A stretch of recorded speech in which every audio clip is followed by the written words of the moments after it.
So we're in 2024 and tomorrow is what I thought was going to be the biggest crossover event this year. Obviously, Joshua and Ngannou set to face off tomorrow. Yes, we are doing a live stream. I've said it on multiple videos, but don't forget, be on the channel at around 6, 7 o'clock. We'll be live for a lot of the cards on the undercard, but crossovers, I don't think they got bigger than Joshua and Ngannou. However, I was scrolling through Twitter today and saw a post of Jake Paul versus Mike Tyson. And at first I looked at it and thought, that's a good joke. It'd be pretty cool if that happened, but yeah, that's never going to happen. And I carry on scrolling with On My Day, and then I see a video. Jake Paul coming out of a helicopter and coming face to face with Iron Mike Tyson on the top of some tower, skyscraper, whatever it was. And then I understand that this is real. Iron Mike Tyson, 57-year-old Iron Mike Tyson, one of the biggest, if not the biggest boxing stars in history over the last, well, just in general. If we're being honest, Iron Mike Tyson, there doesn't come bigger than him. Mike Tyson was such a big name and is still a massive name in the sport of boxing. And he's facing a guy 30 years younger in Jake Paul, 27 to 57. Yes, we might be talking about a former undisputed champion in Mike Tyson, but let's be honest for a second. What is happening? And not only is the event itself absolutely massive, they've gone and done something that steps the level up and changes the game, in fact. None other than the biggest streaming company in the world, Netflix, is going to be streaming this fight. Yes, we are going to be having Iron Mike Tyson versus Jake Paul on Netflix Live. That in itself is crazy because it changes the game as we know it. DAZN, they are building their empire, but it could be shut down in seconds when Netflix get their fingers involved in boxing, because it just changes the game. I didn't even think this was possible, to be honest. Netflix and boxing combine. That is just crazy, but let's just leave Netflix to the side for a second. We can get onto that in a little later. The fight itself, Jake Paul is fighting, like I said, Mike Tyson. I think I've said it a couple of times now. It's just a bit crazy. It's a little bit crazy. We've got what you class as a cruiserweight against an ex-heavyweight. Obviously, a smaller heavyweight, but he's 57 years old, guy. This guy is 30 years older than Jake Paul. However, I am very intrigued in this fight. I'm not going to be a hater, sit here and absolutely rinse Jake Paul. Let's be honest, in his last two fights against Andre August, I think that's his name, and then I can't even remember Borland. Ryan Borland, was it something like that? To be honest, that's how little interest that the last two Jake Paul fights have actually amounted to. That literally no one cared about him, if we're being honest. To be fair, I saw it was a pretty highlight reel knockout against August. I don't even know what he did against Borland, and I'm being generally honest with you. All I know, I remember seeing it when I first saw the paper. It was like, I think his name was Borland. But Iron Mike Tyson, that gets people talking. And I mean, let's just talk about the marketer that Jake Paul is. What a time to announce it.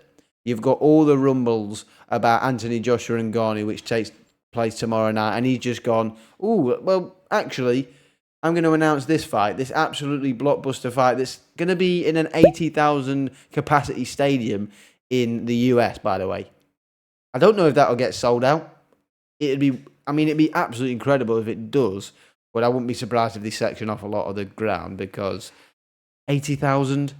I know Mike Tyson's popular and I know Jake Paul's popular, but that is a lot of tickets to sell. Unless they're cheap and affordable, then he might. And fair play to him if he does, because that will be groundbreaking in itself. Jake Paul can then call out the Cobra and say, hey, you did 80,000 in Wembley, but I did 80,000 here in I think it's I was about to say HNL then. NFL stadium. So, yeah, that's pretty cool. It really is. If they manage to sell that out, fair play to him. But this one gets the juices going. If I'm being honest, I'm actually intrigued to see how this one plays out. Obviously, last fight of Mike Tyson, He's only had one fight in the last 20, 25 years. It was against Roy Jones Jr. And when that got announced, everyone was excited because a lot of people talked about it when they were both fighting. But obviously, it got done when they were a lot older a few years ago now. It might have been 2020, I think it was. So a long time ago.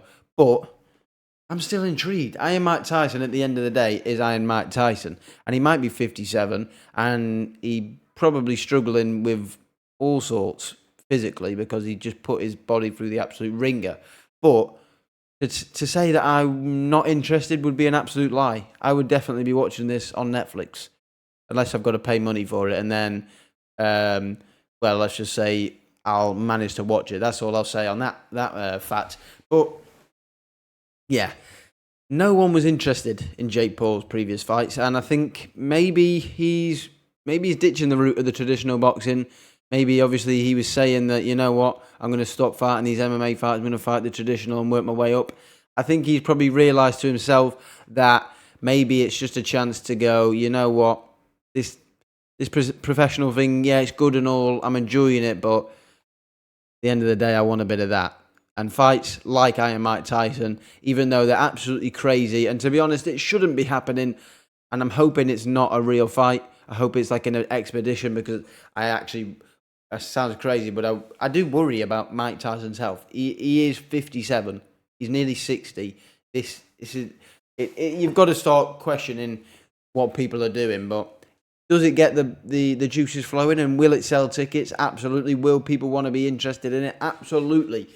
Because it's just something you would never have dreamt about. If you said to me, even when they were on the same card, that Jake Paul will fight Mike Tyson, even then I would have been like, come on, let's be serious for a second. Let's be serious.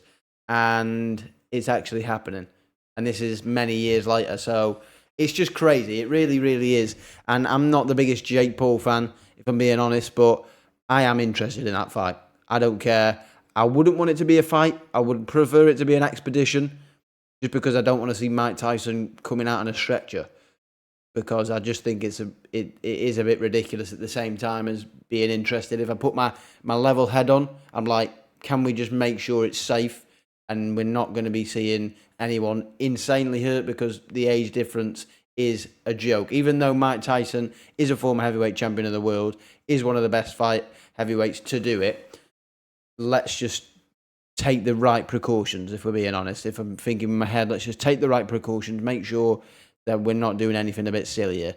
But the fight itself, absolutely insane. It really, really is.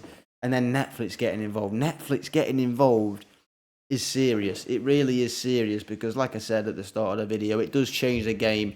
Because when you've got streaming platforms like DAZN trying to build their way up, and they are starting to build their way up, more people are starting to recognise that they've actually got their own channel now on something like Sky, which is massive over here in the UK. I just wonder, Netflix could make DAZN diminish very, very quickly, because there's streaming platforms and then there's Netflix. Netflix is massive compared to any streaming platform, and when they get involved, people will probably quickly forget about DAZN.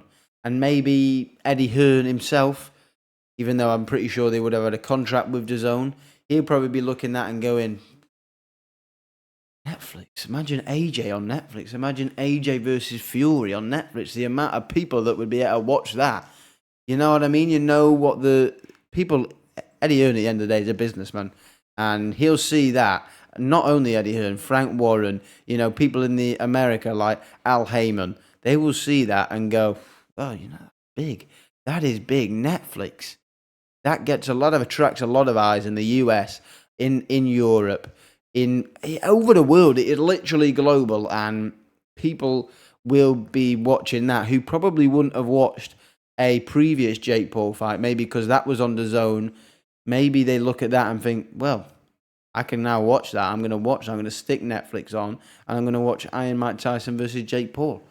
You know what I mean? It gets new people, or people who wouldn't have watched something on DAZN because they don't quite understand how the app works, and they've got to faff around. But with Netflix, they stick Netflix on. I'm guessing it'll probably be there. Quite simple. Click on it, boom, and it's on. There might be a paywall behind it, but I wouldn't. I'd assume it wouldn't be that hard. I think you just click on it like you click on a series, and then it might ask you to, I don't know, pay for something. But I don't think it'd be very difficult. I can't imagine it being very difficult. Whereas DAZN can be quite annoying, especially when you first set it up. Some people struggled with it. So yeah, I just think Netflix could really change the game within boxing, especially. It's just very, very interesting. Netflix, I think actually when I look at this video and look at this topic in general, the thing that interests me more is probably Netflix getting involved with boxing than the Jake Paul, Mike Tyson fight, and I'm actually really interested in that. But the Netflix thing really makes me, I'm keeping an eye on Netflix now. I'm like, okay, you've dipped your toe in it. When that toe goes a little bit further, maybe your ankle falls in, and then next minute, you're 6 feet under. Not as in you're dead. I did not mean that. I mean you're just deep in it, and you're really invested in it. And next, it, like I said, Deontay Wilder might be main. Not that anyone will want to see Deontay Wilder on it, because he got absolutely banged up by Joseph Parker, who is also fighting on the card tomorrow. As I said, we are streaming, so go and check it out. That is going to be the video from me today. A little plug for tomorrow's stream. We're also streaming for the F1 about an hour before that, so if you want to go and check that out, the qualifying for the Saudi Arabian Grand Prix. I know it's a little off topic. We're going to be doing 2 live streams tomorrow. Another stream the early hours of Sunday morning for UFC 299. We are going to be doing a preview tomorrow. That is going to be it from me today. I've waffled on a little bit. It's a bit of a different video, like basically an instant reaction. It came out earlier. I thought I'd get the video up for you today, because I just thought you'd want to know my opinions and thoughts. And yeah, that's going to be it from me today. And I suppose I'll see you tomorrow for the big, big show.